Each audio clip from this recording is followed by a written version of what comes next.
विधानसभा चुनाव के सियासी घमासान के बीच केंद्रीय गृह मंत्री अमित शाह ने आज पीलीभीत में चुनाव प्रचार किया और जनता से बीजेपी के पक्ष में वोट डालने की अपील की। इस बीच अमित शाह कांग्रेस और समाजवादी पार्टी पर भी आतंकवाद को लेकर जमकर बरसे।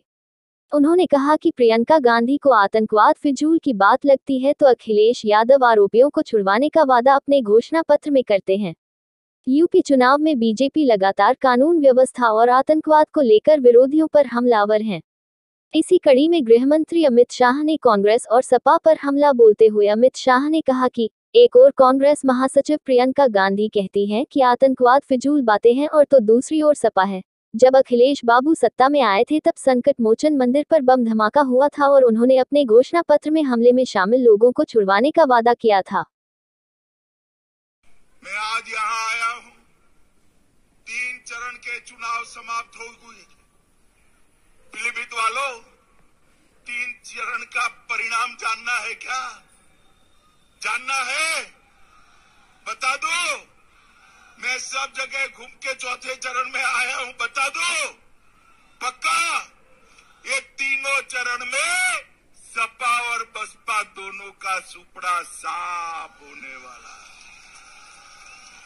और कांग्रेस पार्टी तो दूरबीन लेकर भी दिखाई नहीं पड़ती है मित्रों, दूरबीन लेकर भी दिखाई नहीं पड़ती है। आज यहाँ पर पूरे उत्तर प्रदेश में जिस प्रकार 5 साल तक भारतीय जनता पार्टी की सरकार चली है, उसने जो विकास के काम करे हैं, गरीब कल्याण के जो काम करे हैं, लॉ एंड ऑर्डर को सुधारने के लिए जो काम करे हैं, इसके कारण पूरे उत्तर प्रदेश में भारतीय जनता पार्टी की लहर है। मैं बताता हूं, 7वें चरण आते आते ये लहर सुनामी में बदल जाने वाली है, सुनामी में बदल।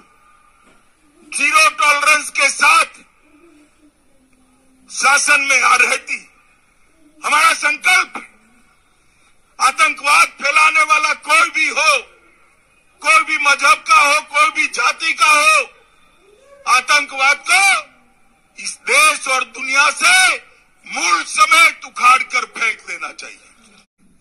माताओं, भाइयों, बहनों, आप एक बात का निर्णय कर लो।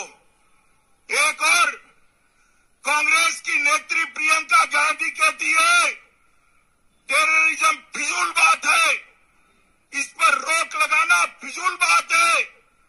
दूसरी ओर उनके नेता सलमान खुर्शीद कहते थे अहमदाबाद के बम धमाकों में सिमी के लोग जो पकड़े गए वो बेगुनाह है, उनको छोड़ देना चाहिए। उनकी पैरवी भी करी एक और एक कांग्रेस पार्टी। दूसरी ओर समाजवादी पार्टी, जब सत्ता में आए अखिलेश बाबू, संकट मोचन मंदिर पर हमला हुआ था, बम धमाका हुआ था, कई निर्दोष लोग मारे गए, लखनऊ में बम धमाका हुआ था। इस सारों को छोड़ने का उन्होंने घोषणा पत्र में वादा किया था मित्रों, घोषणा पत्र में। ये तो इलाहाबाद हाईकोर्ट ने दखल कर दी तो रुक गया, वरना सारे आतंकवादी मुक्त हो जाएंगे। माताओं, भाइयों, बहनों, वोट की लालच में जो देश की सुरक्षा के साथ खिलवाड़ करते हैं, ऐसे लोगों को वोट देना चाहिए क्या? जोर से बोलो, देना चाहिए क्या? और जोर से बोलो, देना चाहिए क्या? भाइयों, बहनों, एक कांग्रेस पार्टी और समाजवादी पार्टी ने मिलकर इस देश में आतंकवाद के खिलाफ जो लड़ाई है उसको निर्बल करने का प्रण लिया है। माताओं, भाइयों, बहनों, मैं आज आपको बताने आया हूं, भारतीय जनता पार्टी की सरकार केंद्र में जब आपने बनाई, उत्तर प्रदेश में ही बनाई, 80 में से 73 सीटें आपने मोदी जी की झोली में डाल दी, भैया, झोली में डाल दी। और इसी के कारण मोदी जी देश के प्रधानमंत्री बने, पूर्ण बहुमत की सरकार बनी। मोदी जी ने जब नेता बना रहे थे मोदी जी को, तब भाषण किया था कि मेरी सरकार, भारतीय जनता पार्टी की सरकार गरीबों, पिछड़ों और दलितों की सरकार होगी।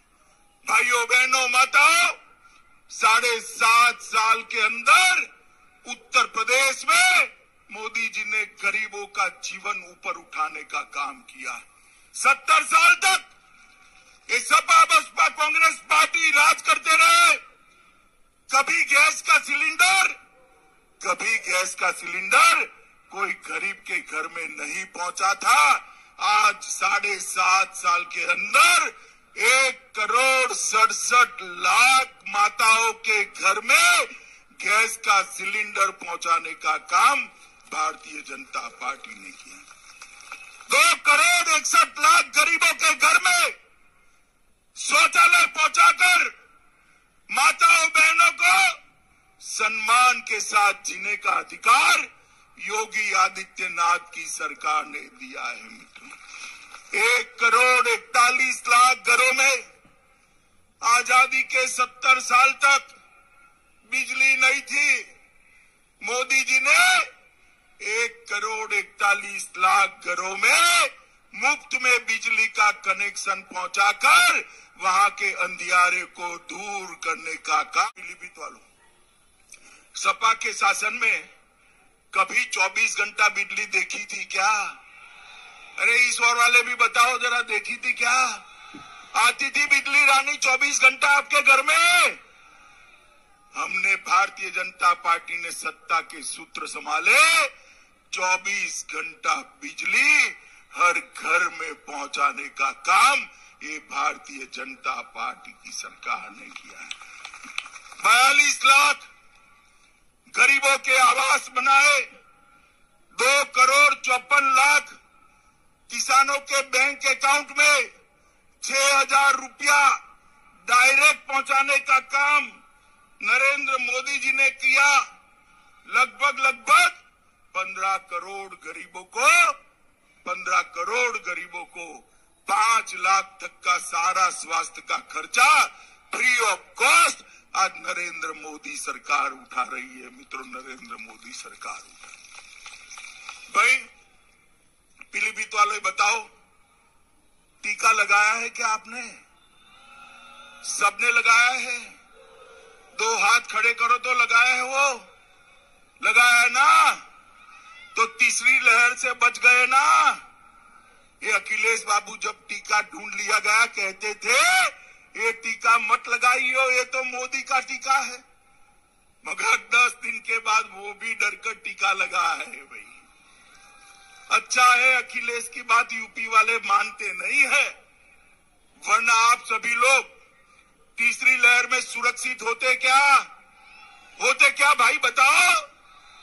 मोदी जी ने इस देश के 130 करोड़ लोगों को मुफ्त में टीका लगाकर कोरोना से सुरक्षित करने का काम नरेंद्र मोदी जी ने किया। योगी जी ने सारे माफियाओं को उत्तर प्रदेश में समाप्त कर दिया है। मित्रों, समाप्त कर दिया। 2,000 करोड़ रुपया की भूमि ये माफिया कब्जाए बैठे थे। 2,000 करोड़ की, कितने करोड़ की? 2,000 करोड़ की। योगी जी ने ये 2,000 करोड़ की भूमि लेकर गरीबों के आवास बनाने का काम किया है। मित्रों, ये भारतीय जनता पार्टी की सरकार है। अखिलेश पूछ रहे थे क्या फर्क पड़ा है कानून और व्यवस्था में? अरे अखिलेश बाबू, जो काला चश्मा पहनते हैं ना, उसको सब काला ही काला दिखाई पड़ता है। क्या फर्क पड़ा है वो देखना है तो चश्मा बदल दो या नक बदल दो अखिलेश बाबू। मगर मैं पीलीभीत वालों आपको बताने आया हूं, डकैती में 70% का कमा करने का काम योगी आदित्यनाथ ने किया है। 70% का कमी हुआ है।